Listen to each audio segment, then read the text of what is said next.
rare pour un fonctionnaire français d'être applaudi. Voilà, je suis très ému, très impressionné. J'ai le trac, mais enfin on dit que... Moi aussi. C'est beau signe, donc c'est la première fois, je crois, que je suis amené à cet exercice sur une scène, comme ça, entouré de comédiens, comédiennes. Donc, voilà, mesdames et messieurs les représentants du canton et de la ville de Montreux, mesdames et messieurs les comédiennes et comédiens, monsieur le metteur en scène,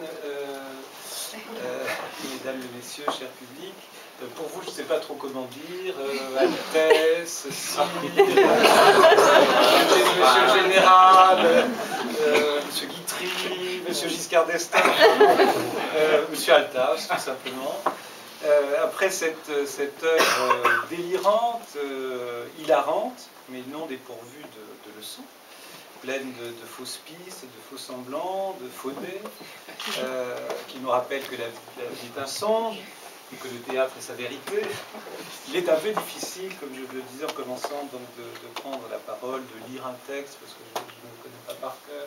Je n'improviserai pas non plus, je m'en excuse de vous tous.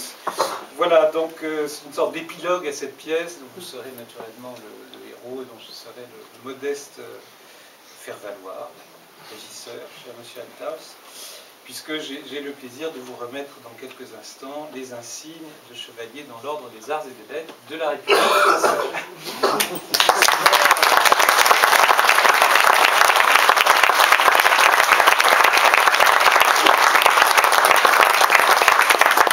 Ou moquer gentiment dans cette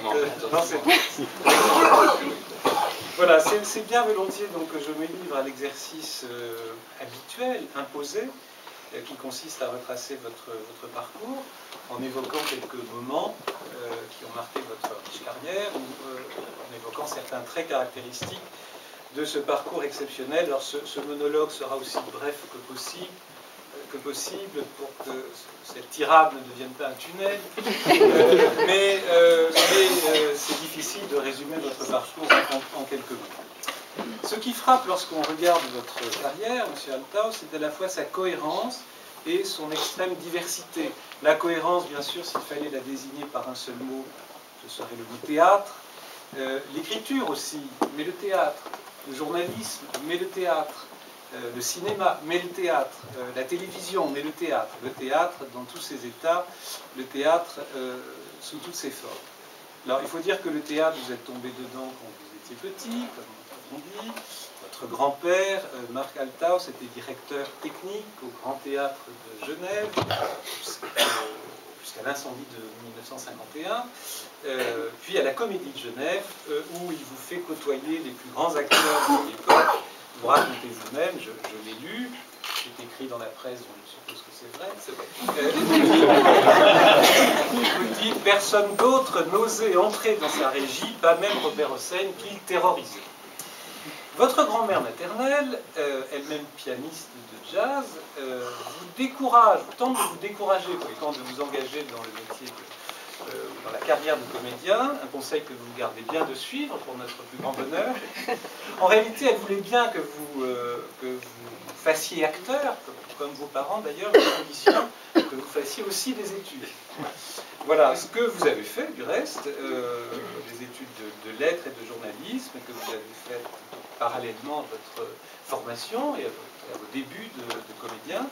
Et que vous ne regretterez pas d'avoir fait, d'ailleurs, puisqu'elles vous permettront plus tard d'avoir la carrière, disons, administrative que vous avez pu avoir.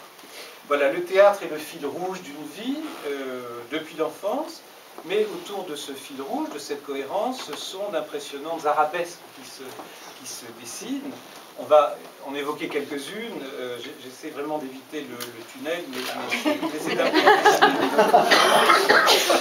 Votre formation de comédien, tout d'abord, elle s'effectue au cours d'art dramatique de Carouge, sous la direction de Philippe Manta, qui sera sans jeu de mots votre mentor, et de François Simon aussi, dont vous serez l'assistant plus tard.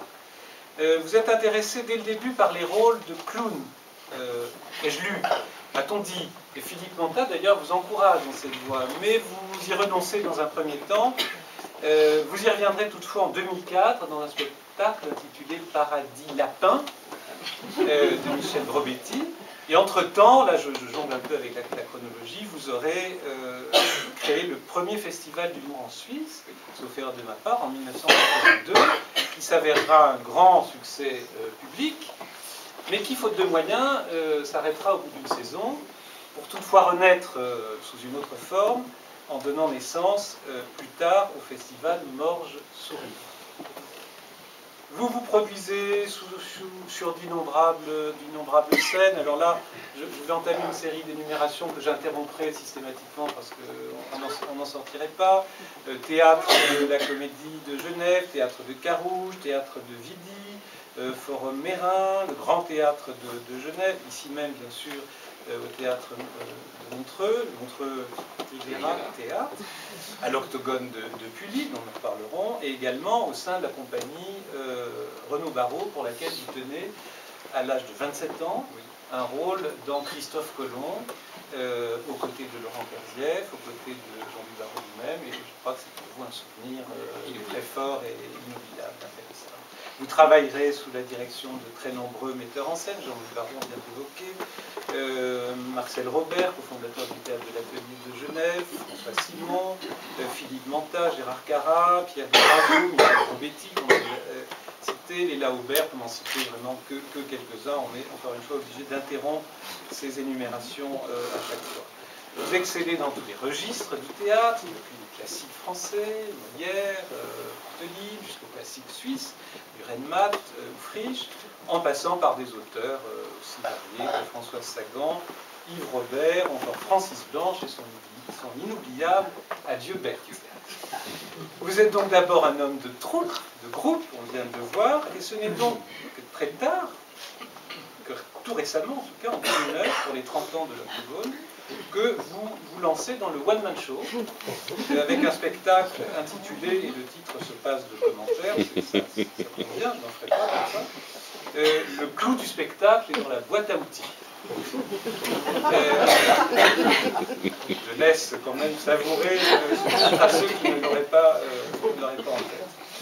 Et c'est un exercice d'ailleurs que vous décrivez comme assez éloigné du théâtre que vous avez pratiqué jusque-là, comme une expérience à la fois euphorisante et angoissante, précisément parce qu'elle suppose la solitude sur la scène, même si évidemment la relation avec le public est toujours là. Comédien, vous l'êtes aussi pour le théâtre, pour la télévision. Citons simplement le film Les Aventures en Orient du baron Tavernier, de Philippe Nicolet, une production franco-suisse, dans laquelle vous tenez le rôle principal. Cet amour du théâtre et de la culture, d'ailleurs en général, vous l'exprimez, vous le prolongez à travers d'autres activités, d'autres fonctions que celles de comédien. C'est ainsi que vous êtes depuis 1988 chef du service des affaires culturelles de la ville de Pully. Vous êtes également depuis 1970 journaliste, notamment pour le journal lausannois 24 heures, donc vous animerez la rubrique culture pendant 4 ans.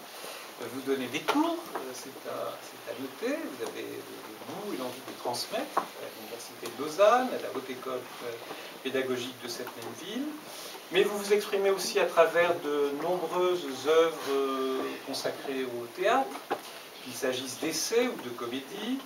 Alors on va en citer aussi quelques-unes. Voyage dans le théâtre, par exemple, qui est une réflexion sur le théâtre illustrée par des entretiens avec de grandes personnalités du théâtre et du cinéma, ou encore L'homme est un loup pour l'ogre, pas pour l'homme, mais pour l'ogre, fait de portraits d'artistes et d'anecdotes. Mentionnons votre roman fantastique, intitulé Le mystère de Cétépen Ray. Le titre lui-même est un peu énigmatique, d'ailleurs. C'est la 6e fille de Nefertiti. Bon. Évoquons surtout au chapitre des œuvres théâtrales Les Amants de la Reine, non pas de Vérone, mais de la Reine, librement inspiré de Shakespeare, Mitsou, Histoire d'un chat, adaptation d'une nouvelle de Rilke, ou encore des comédies comme Elle a du chien, Mademoiselle Baskerville. On en entend bien sûr un écho du roman de Conan Doyle. Ma grand-mère est un pitbull, Et sans doute mon titre préféré, je ne sais pas si j'espère que je ne vous fâche pas. Pas du tout. Cendrillon est une poufiasse. Voilà, il fallait oser, vous l'avez fait, ça c'est fait. Voilà. J'en arrive pour terminer ce tour d'horizon à la fois trop long pour le public sans doute.